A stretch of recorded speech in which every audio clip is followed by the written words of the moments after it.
what I took away from that was what in youth, the difference between actors and victims. I think that's an interesting thing that we might talk about further in this presentation. Intervention depends on the theory that people subscribe to. That was quite interesting. So thank you so much for that. Now I'd like to move on to Pat Noor Huda. And as I mentioned earlier, he's a visiting fellow from RSIS in Singapore. I think we know about Pat Noor. He's going to share perspectives on social dimensions of radicalization and the importance of building resilient communities. So Pat Noor, I know you have to leave in about 25 minutes, so moving on to you, and then we'll go from there. Thanks so much. Okay, thank you very much, John. I'm going to be quick, and I just want to tap into what has been said by Pak Ian, John, and also Dr. Zora. But because the landscape of process people joining or individual get involved into violent extremism has dramatically changed. It has to do with the existing technology. If I want to make an analogy, before we're dealing with a tree, like the JI, the ideology is very real, Al-Qaeda, you can follow, and you can understand who play roles here. There is a root. But now, because of social media, the internet, the structure of joining, it's easier for someone to be part of it. So I would call resume, like a small part everywhere. And then, as Dr. Zora has mentioned, you has to understand the motivations. So in my topic on crime, radicalization, and community resilience, as Dr. Zora said, we need to understand which theory, which kind of perspective that you are in. Next. So just a quick, to me, the way I look at terrorism or radicalization or crime, it has to do with my positionality myself. For those who don't understand not familiar yet with my work, I have a unique background where I used to be part of the network myself. So it is no way for me to look at that terrorism, as Dr. Zora said, as part of pathology. Because I have been mingling with this individual, no one was born as a terrorist, there is processes. So in this context, a sociological perspective is very much fit into the way I look at things. That there are processes where I classified into three.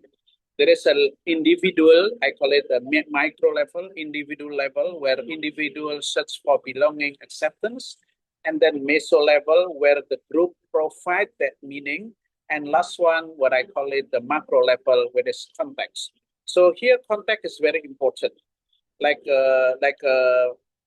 Pak Ian mentions, that you cannot understand the threat, you cannot understand the risk in isolation. So context is very, understanding context is very important. In the last 20 years or so, because I established the Institute for International Peace Building. Here I'm going to straightforward the initiative that I've been doing on the ground. Like as John has said, I'm going to talk about, okay, yes, terrorism has evolved. We have been seeing it for years, but what should we do about this?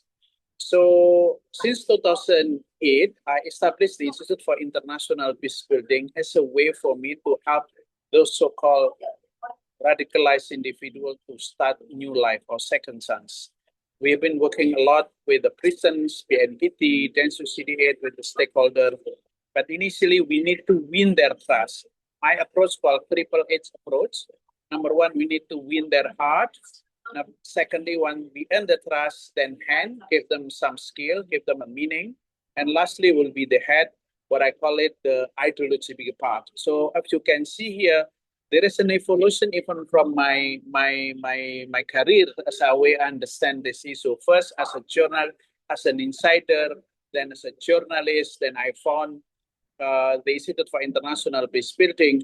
But since 2008, I start to see shifting why people join, how people join, has to do with the social media, has to do with the online. Then I established Ruang Obrol. Basically, Ruang is a chat, Obrol is a conversation, where I work a lot with my so-called credible voice, individual who has been through in a violent world, and then eventually they got epiphany and they want to start new life. Because I work a lot with filmmakers, and I'm a filmmaker myself, I turn their narrative into storytelling. Next.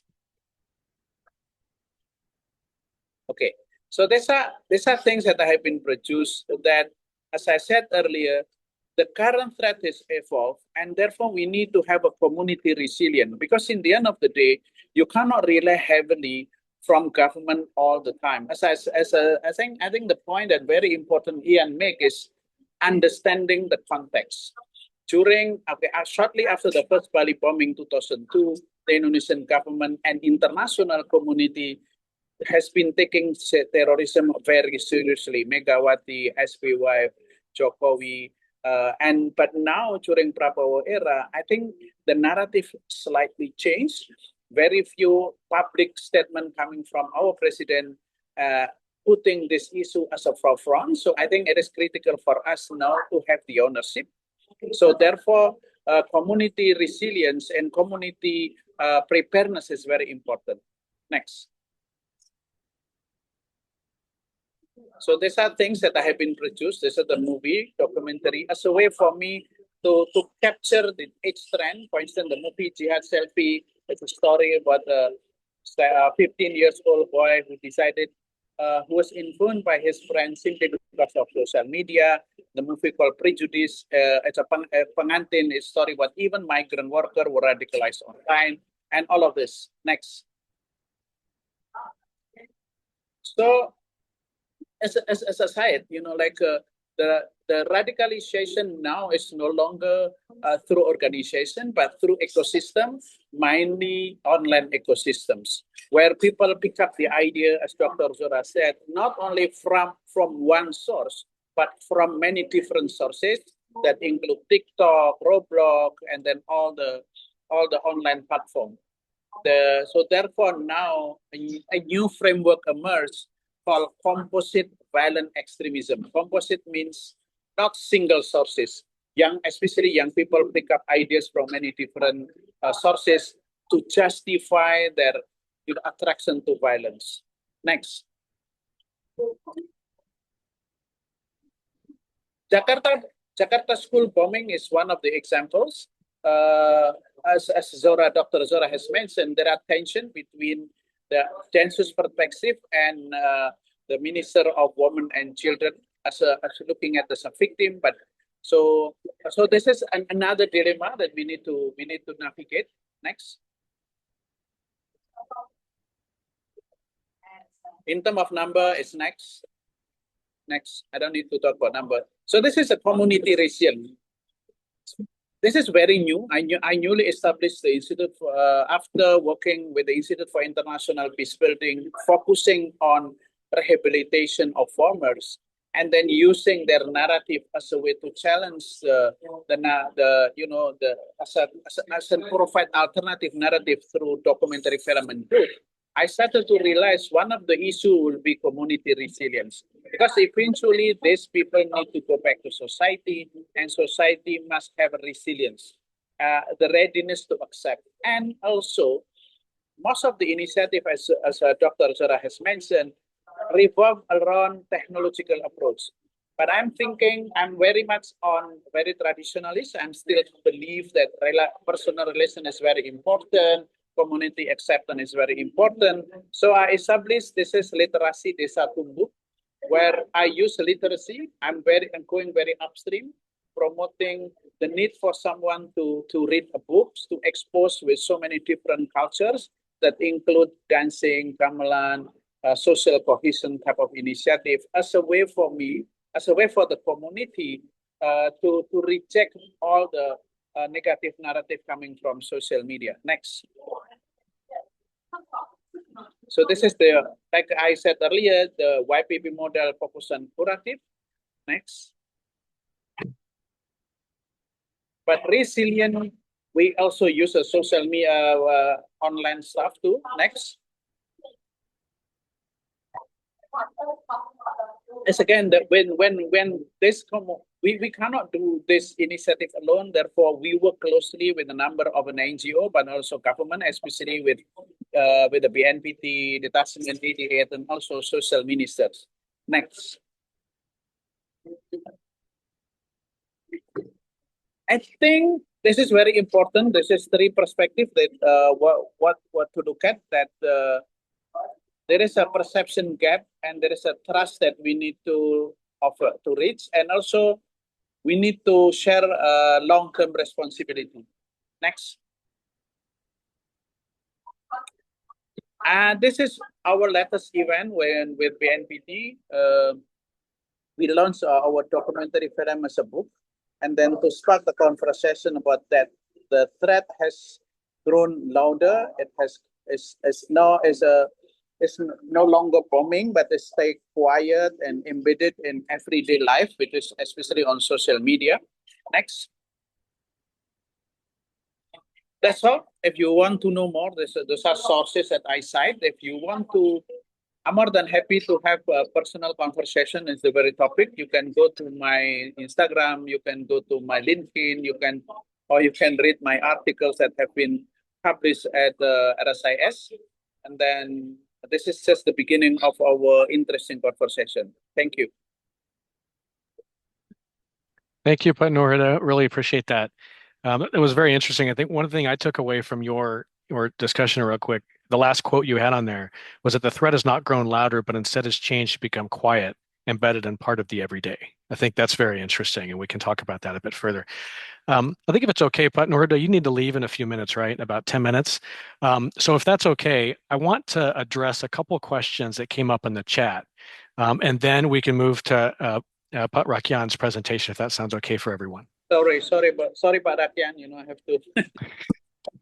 There is also very important to note that this issue is not only uniquely Indonesia. I'm in Singapore, the government also staggering similar things, where young people get attracted to this narrative that, they are not linked to any so-called JI or Al Qaeda or ISIS. They pick up here and there from many different ideologies. That's exactly right. So let me, there's a couple of questions. One's from Pat Nyoman. And let me summarize that. I think Pat Nyoman's question in the chat is, why is it that Indonesia currently has no major terrorist attacks? It's been 3 years, right? Can we say that the de-radicalization program has been successful? Or instead, is a pattern of terrorist attacks changing due to, for example, geopolitical influences? And then finally, from your perspective, Noor, what attacks could you see as being likely in the future, given everything that you've gone over and what we're saying globally? Let me know if that makes sense.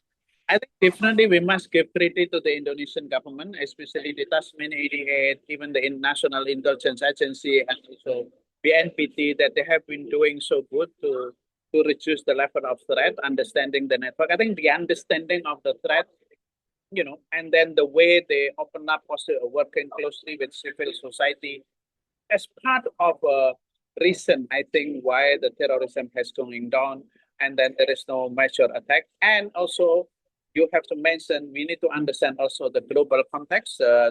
What is going on in the Middle East have shifted also the way terrorism or radicalization emerged in the region. So I think first the credit from the government, the context also has changed. But what we are worried will be has to do with the attack. You will see the democratization of individual to embrace violence. I mean, especially the young people, their fascination with the violence. So it's not ideology first, but personal grievances first. And then that personal grievances being channeled into social media, and that social media shape their identity, moving away from collective action. When a group shape their identity, now all the platforms shape their identity. And that is new trend that everyone is still struggling to understand. And how can we prevent that? So for me, as a father of 2 teenagers myself, I think we need to go to basic. We need to invest our time talking to our kids and then understanding them. And then the most important skill will be our ability to listen their grievances. Like it or not, they are facing a different time than us. The reference point is very different. Like Dr. Zora said, AI has transformed the way we live. Like a machine, basically. We need to negotiate with the machine. Thank you, Pat. That's great. Another question we have in the chat is from Pat Tony, and then I'll go to another one. Talking about frameworks, and later Dr. Zora, you might be able to talk about this as well from a framework perspective. But what Tony asks is, are our current frameworks for understanding and assessing terrorism, are they still centered on kinetic effects, meaning bombings, physical destruction, and casualties that you used to see in the terrorist attacks in the past? But the contemporary threats have changed more from psychological disruption, economic damage, things along those lines. So are the frameworks that maybe from a government perspective, from practitioner perspective, are those still fit for purpose, or do you see those changing? Let me know if that question resonates. I think that is the spirit of the article that will be coming up soon. But basically, we cannot ignore the existing threat is still out there. It won't go away, but metamorph.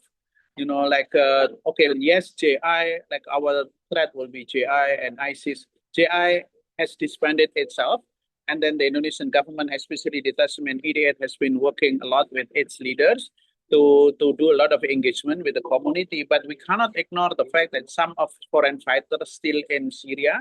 We don't know what happened to them. Some of them want to come back. Some of them want to stay, see what happened. If you look at the history, the problem in Indonesia, let's say the first Bali bombing, almost going back to the existing of foreign fighters. They come back, they bring their skill, they come up with a different strategy. So the old pattern is still out there. It won't go away anytime soon. Well, we need to embrace that one. And then sadly, but because now the what you call it, the threat have moved into, because now the skill come to us. We do not have to come to the threat, because come to our palm, social media. So sadly, I'm not alarmist, but we need to accept the normalization of violence. But we might see small violence adopted by young people. They might not necessarily terrorists like coming from the Islamists. Maybe they're coming from the environmentalists, they're coming from humanitarianists, they come from many different reasons. But violence will be adopted as their tactic to achieve whatever goals they have. And this is the thing that we need to revisit the way we're looking at this issue and handle it, I think. Thank you, Partner Huda. I have one more question for you, if that's okay. In your presentation, you referenced the importance, and with YPP, the preventive model, and that broader community resilience to work, we need to have more of a focus on strengthening environments. Yeah, if that makes sense. So community resilience can often be presented as a solution, but in practice, what distinguishes a genuinely resilient community from one that simply appears stable? So the question that I would have is, do you have any examples for how best to strengthen environments? Okay. So the model that I have been using, I call it, there are four elements that must, there is a interconnected four element. Number one, individual and group dynamic or development. Any individual or group that participate in that project must see themselves a possibility of a social mobility. They improve their skill, they have a better life, better future. And second thing, we must focus on their social capital, what they are good at.